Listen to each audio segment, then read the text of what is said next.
Hello दोस्तों, नमस्कार। स्वागत है आप लोगों का हमारे यूट्यूब चैनल पर। आज हम लोग यूपी टेट पर्यावरण के 15 क्वेश्चन देखेंगे जो काफ़ी महत्वपूर्ण हैं और प्रीवियस ईयर में आए हुए क्वेश्चन हैं। अगर यह वीडियो अच्छा लगे तो आप हमारे चैनल को सब्सक्राइब जरूर कीजिएगा। चलिए शुरू करते हैं। पहला क्वेश्चन है निम्नलिखित में से कौन सी कृषि करने की प्रक्रिया पर्यावरण संरक्षण में सहायक होती है। जो कृषि करने की प्रक्रिया है वो पर्यावरण संरक्षण में सहायक होती है। पहला है अधिक उपज वाली किस्म की खेती, दूसरा है ग्लास हाउस में पौधे लगाना, तीसरा शिफ्टिंग खेती, चौथा है जैविक खेती। तो ये जैविक खेती जो होती है वो पर्यावरण संरक्षण में सहायता करती है। ऑप्शन नंबर डी सही हो जाएगा। अगला है अम्लीय वर्षा में संबंधित है। अम्लीय वर्षा किस किस तत्वों को मिलकर होती है। तो एसिड रेन जो होती है वो काफ़ी खतरनाक होती है। तो कौन कौन से तत्व इसमें सम्मिलित होते हैं। Acetic acid, sulphuric acid, hydrochloric acid, boric acid. जो ये सल्फ्यूरिक एसिड होता है वो इसमें होता है, एक नाइट्रोजन नाइट्रस का होता है और एक सल्फर का ऑक्साइड होता है और नाइट्रोजन का ऑक्साइड होता है। ये मिलकर अम्लीय वर्षा करते हैं। इसमें ऑप्शन नंबर बी सही हो जाएगा। अगला है WWF से आशय है। WWF जो है वो क्या है, उसका फुल फॉर्म क्या है। World wild life fund, world war fund, world wide fund, world watch fund. तो इसका जो ऑप्शन नंबर ए है वो सही हो जाएगा कि वर्ल्ड वाइल्ड लाइफ फंड 1961 में इसकी स्थापना की गई थी। अगला है फूलों की घाटी अवस्थित है। फूलों की घाटी कहाँ पर स्थित है। सिक्किम में, हिमाचल प्रदेश में, जम्मू कश्मीर में, उत्तराखंड में। तो फूलों की घाटी जो है वो उत्तराखंड में स्थित है। ऑप्शन नंबर डी सही हो जाएगा। ये क्वेश्चन पूछा गया है पर्यावरण में।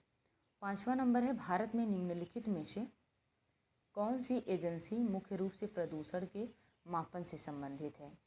केंद्रीय जल आयोग, केंद्रीय प्रदूषण नियंत्रण बोर्ड, तीसरा है ग्रीन ट्रिब्यूनल, चौथा है सर्वे ऑफ इंडिया। तो भारत में निम्नलिखित में से कौन सी एजेंसी मुख्य रूप से प्रदूषण के मापन में संबंधित है। किस एजेंसी द्वारा प्रदूषण का मापन किया जाता है। वो ऑप्शन नंबर बी जो है केंद्रीय प्रदूषण नियंत्रण बोर्ड। ऑप्शन नंबर बी सही हो जाएगा। अगला है कोटोपॉक्सी एक जागृत ज्वालामुखी है जो अवस्थित है। कोटोपॉक्सी जो है वो ज्वालामुखी है, जागृत ज्वालामुखी है। यह कहाँ पर स्थित है। इंडीज़ में, हवाई में, सिसिली में, रॉकीज़ में। तो ये इंडीज़ में अवस्थित है। ऑप्शन नंबर ए सही हो जाएगा। अगला है तिब्बत की सांगपो नदी भारत में जानी जाती है। जो सांगपो नदी है वो भारत में किस नाम से जानी जाती है तिब्बत की।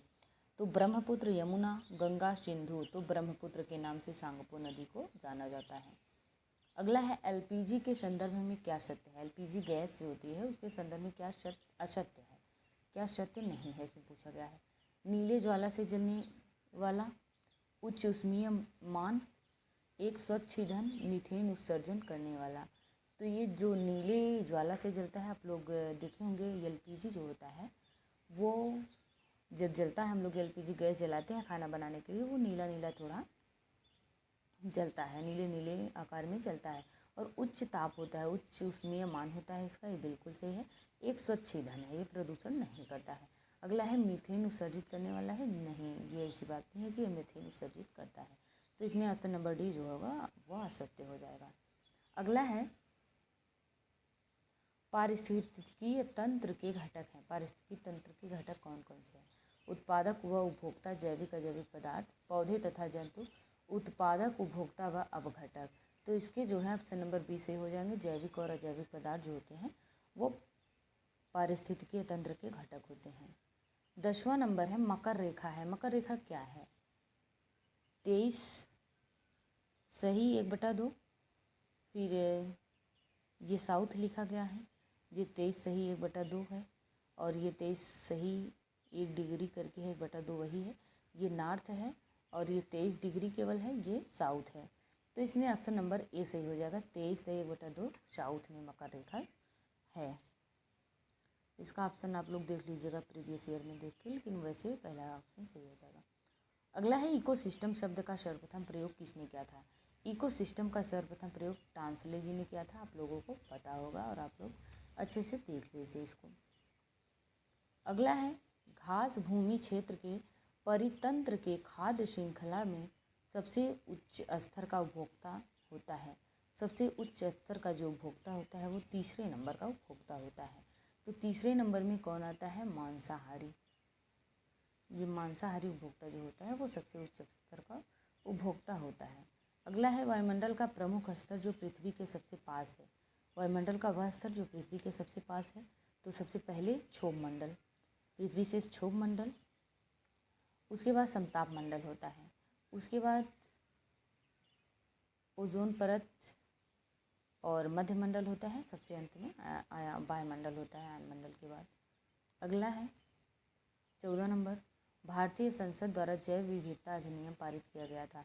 जैव विविधता अधिनियम जो है वो कब पारित किया गया था? 11 दिसंबर 2002 को जैव विविधता अधिनियम पारित किया गया था। ये ऑप्शन आप लोग अच्छे से याद कीजिएगा। ये रहे हमारे क्वेश्चन और उम्मीद है कि आप लोगों को काफ़ी अच्छे से समझ में आया भी होगा। और अगर यह वीडियो अच्छा लगे तो आप हमारे चैनल को सब्सक्राइब जरूर कीजिएगा। बाय बाय, टेक केयर, धन्यवाद दोस्तों।